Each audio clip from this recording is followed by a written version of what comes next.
right, so I don't believe there are any differences from the old book to the new book on page 5. So again, this is the same concept, power of nothing. This is information that was all in week 1. Here's that chart again. Don't do what I did, actually follow the directions. We were supposed to put in these terms into these boxes, but I didn't do that. So, and then right here, power of nothing. So moving on down, they just want us to simplify. Now it's just wanting you to follow a pattern. So, this is what I explained right here, how they want you to practice pulling out the square root of a negative number. You do that by separating the -1 and then that whole number and continuing on with I. So let's see. So here they have that square is plus or minus 7. That square is 36. That square is 35. You just followed that pattern with the plus or minus. So going over here, we have the same thing, and this is what I had explained to you. You are pulling out that -1, so the square root 49 is 7, so plus or minus 7i. So we would do that same thing. Oops, sorry.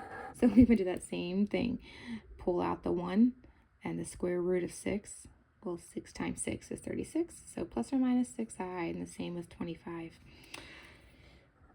So moving over here, this is super simple. This is just wanting you to notice whole numbers. So this is already done for you. Unit over unit is 1. Inch over inch is 1. Well, 5 over 5 equals 1. 10 over 10 is 1. And again, we have these same numbers. All of these will equal 1 because the top matches the bottom. Moving on down, they're wanting you to write the symbol form of these words right here. So if you have a hard time with this, I would suggest looking in the solutions guide, the solutions manual, so that way you can go ahead and have the correct answer, but you're simply just writing out what it says. So x squared equals 9. X squared equals 9.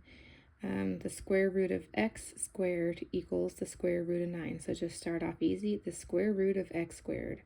The square root of x squared equals the square root of 9. So you would just continue that on. And then down here, this is wanting us to write the root. So, and it tells you read this symbol as square root. So for the square root of 4, 4 is called the radicand. So here we have positive radicands. So these are our positive numbers, no negative numbers involved. So no i's involved in here. And just follow this pattern. This has 1 1/2 equals the square root of 1, which is the square root. And do you see there's a dot? That's not an I, that's a dot. Because the concept of a square root is, if you were to make it, in simple form, if you were to make a square or an array with dots showing this number right here at the radicand, how many would you have in one row of your array? That's a very simple explanation. So the natural root is 1, and then the integer roots is 1 because there's 1 dot there. So 4 1/2 equals the square root of 4, which equals, they have these dots made for you. There are 4 dots. That's a perfect square. How many are in each row? 2. So the natural root is 2 plus or minus 2. Moving on to 9, same thing. We have this perfect square with 9 dots. How many are in each row? 3.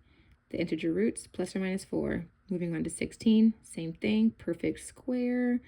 And we have how many in each row? 4. 25, perfect square, perfect array. We have 5, plus or minus 5.